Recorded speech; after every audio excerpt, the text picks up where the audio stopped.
Bass Rock Express was that premier record for bass music. Bass Rock Express. When we did Bass Rock Express, you know, putting that label on it, bass, there was nothing, no music or people even understanding, you know, something about bass music or something with a title of bass in it. And we dropped Bass Rock Express.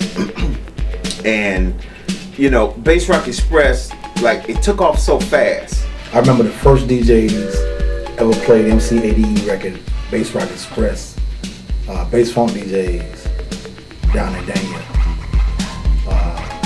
It was crazy because I was in the house, that shit was shaking my windows of the crib. When I realized it was a hit, I was in La Pentas, and I was there with Kane Dog, Renard Renault Regard, you know, Gigolo Tony, Fat Rome, you know, because that was the hangout, that was the spot. The DJs, you understand, that got on that record, you know, Jam Pony them and CM, and you know, they got that record in the streets, and we had, you know, I guess like RBD and the different, you know what I'm saying, and they got to that record because the record was so hot before I even knew it, and that's when I learned that the record was, you know, a hit, and that started the whole bass music thing. But then when I did my second record, which was Bass Mechanic, and that came out the box strong, and it was a hit, just blowing down the doors.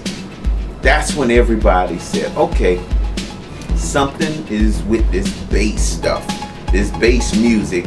And that's when everybody and their mama started putting bass in their songs, saying bass and all of that. And that's what started the whole phenomenon of bass and bass music.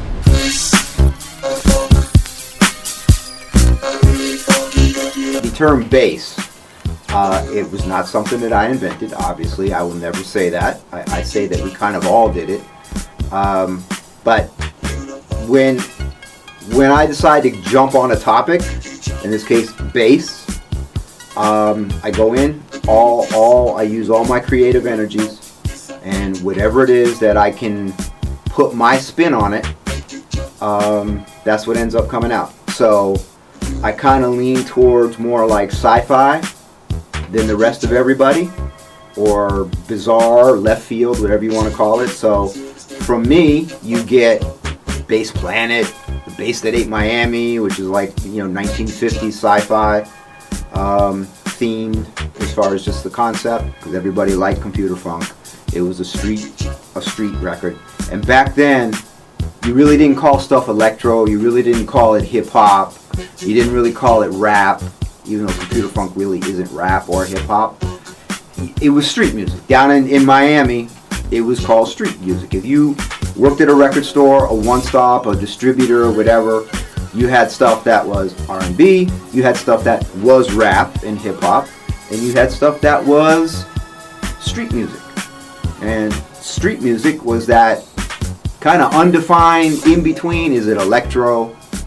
Is it rap? Does it have rap on it? It might, but you pretty much knew Miami street record. And back then, yeah, you wanted to sell records outside the market, but you could do pretty good just selling your record here in the state, in the southern part of the state, because the DJs, if they liked it, the DJs would play it, people would buy it at the flea market, probably more people would buy it on a mixtape somewhere, so you really didn't get paid, but you could do pretty good just putting out street records at the time. Back then, if you were doing something on the independent level and you wanted to get paid and everybody was doing, in this case, bass, then you did bass. The thing was finding your little niche in the ecosystem.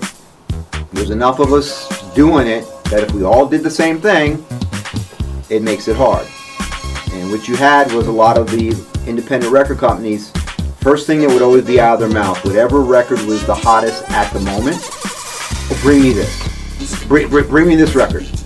And it's like, well, why do I want to bring you that record? Because it already exists.